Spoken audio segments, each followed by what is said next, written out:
चलिए अब बात कर लेते हैं मकर राशि वालों की। मकर राशि वालों को पितृदोष से मुक्ति और पितरों की कृपा पाने के लिए शिवलिंग की कैसी पूजा करनी चाहिए और कौन से उपाय उन्हें करने चाहिए, जानते हैं इस बारे में।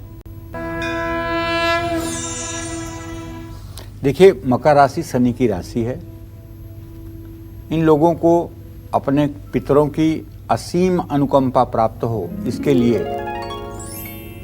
भगवान शिव के प्रीति में नीलकंठ स्तोत्र का पाठ करना चाहिए। दक्षिण दिशा की ओर मुंह करके पितरों को याद करके पितरों का श्राद्ध और तर्पण करना चाहिए। पितरों के नाम पर किसी गरीब विद्यार्थी की मदद करनी चाहिए। मकर राशि के जातकों को पितरदोष की शांति के लिए चावल और घी मिला करके लड्डू बनाना चाहिए और मछलियों को खिलाना चाहिए। 8 मुखी रुद्राक्ष खरीद कर अपने पास रखना चाहिए और शिवलिंग पूजन जरूर करना चाहिए। देखिए, एक बात जान लीजिए कि हर राशि वालों को मैं शिव पूजन बता रहा हूँ, इसका मतलब कुछ है। और इसका मतलब ये है कि भगवान शिव ये भोलेनाथ हैं और ये देव नहीं हैं, ये महादेव हैं। और इन्हें संविधान संशोधन करने के लिए किसी बहुमत की जरूरत नहीं है। इनकी इच्छा ही संविधान संशोधन है। देवताओं में ये पावर किसी को नहीं है। सब लोग प्रारब्ध के अधीन हैं, लेकिन भोलेनाथ प्रारब्ध के अधीन नहीं हैं। और उसी तरह से इनके भक्त भी तब प्रारब्ध के अधीन नहीं होते हैं। तो इसलिए शिव उपासना से पितरों को उत्तम गति प्राप्त होती है और अपनी अच्छी मति होती है। जब अपनी अच्छी मति होगी तभी पितरों की गति होगी। जय मां विंध्यवासिनी। और चलिए अब बात कुंभ राशि वालों की कर लेते हैं। कुंभ राशि वालों को पितृदोष से मुक्ति और पितरों की कृपा पाने के लिए शिवलिंग की कैसी पूजा करनी चाहिए और कौन से उपाय उन्हें जरूर करने चाहिए, जानते हैं इस बारे में।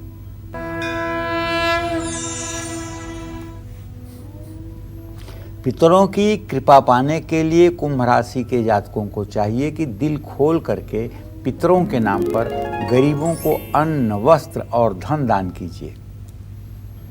घर की दक्षिण दिशा की दीवार पर अपने स्वर्गीय परिजनों की तस्वीर लगा करके उनकी पूजा करिए। और एक चंदन की माला आती है, उस चंदन की माला को आप पितरों के चित्र पर लगा दीजिए। उसे परमानेंट 1 साल तक लगा रहने दीजिए। संध्या के समय घर में दीपक जला करके पितर स्तोत्र का पाठ करिए। शिवलिंग पर दूध और काले तिल चढ़ाइए, लेकिन भूल करके भी अपने स्वर्गीय पितरों का, पूर्वजों का चित्र अपने पूजा स्थान में न रखें। अगर आप पूजा स्थान में रखोगे, रोज आप आवाहन करोगे, तो उनकी आत्मा आपके आसपास ही भटकेगी। इसलिए पितरों का नित्य आवाहन ये उचित नहीं है। इसीलिए कह रहा हूं कि दक्षिण की दीवार पर अपने स्वर्गीय परिजनों का चित्र लगाएं और वहां 1 मिनट के लिए खड़े होकर के हाथ जोड़ करके उनसे अपने कल्याण और उनकी उत्तम गति के लिए प्रार्थना करें। पंडित जी, इससे पहले कि हम मीन राशि वालों की बात करें, एक प्रश्न जो काफी देर से मैं पूछना चाह रही थी और हमारे कई दर्शकों के मन में भी होगा कि श्राद्ध करने में कौन सक्षम होता है, कौन होता है वो व्यक्ति जो श्राद्ध कर सकता है, और साथ ही अगर परिवार में अगर 2 भाई हैं, 3 भाई हैं, 4 भाई हैं, तो उनमें से कौन श्राद्ध करे? देखो, अब प्राचीन काल की बात जो थी वो बात इस समय कहना मतलब कि उचित नहीं है। इस समय हर कोई श्राद्ध कर सकता है। इवन स्त्रियां भी श्राद्ध कर सकती हैं। अपने पति का श्राद्ध कोई स्त्री कर सकती है। कोई बेटी अपने बाप का श्राद्ध कर सकती है।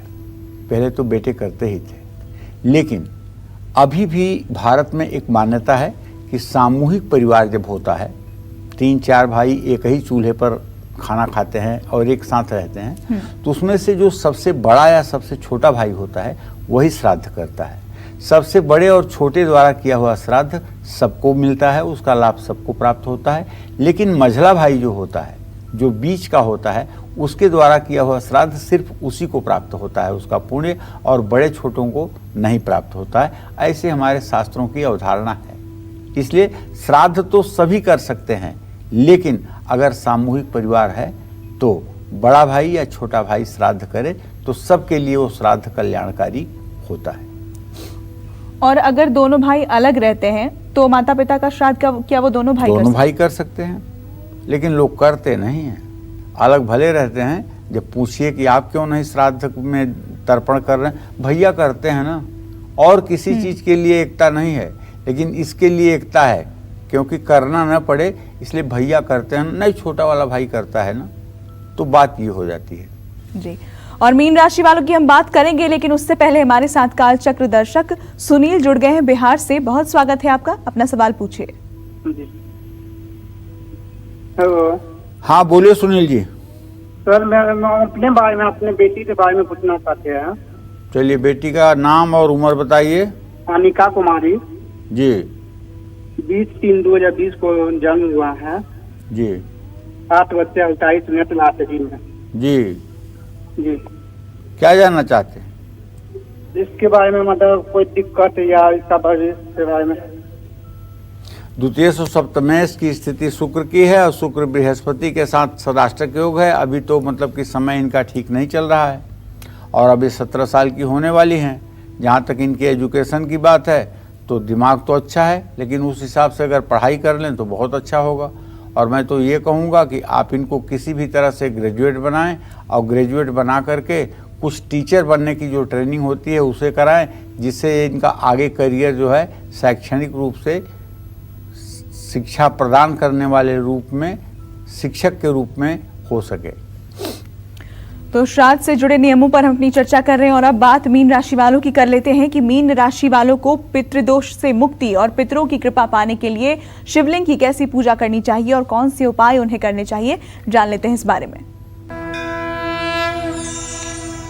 पितरदोष से पीड़ित अगर आप मीन राशि के जातक हैं तो भाई आप अपने घर में पीने वाले पानी के स्थान पर एक दिया शाम को जरूर जलाइएगा और पितर दोष से मुक्ति के लिए नंगे पैर शिव मंदिर शिवालय जाकर के शिवलिंग पर सफ़ेद मंदार के 21 फूल जल चढ़ाने के बाद, कच्ची लस्सी से अभिषेक करने के बाद जरूर करिएगा। बेलपत्र भी चढ़ाइएगा और अपने घर में अलसी के तेल का दिया सायंकाल जरूर जलाइएगा। जय मां विंध्यवासिनी।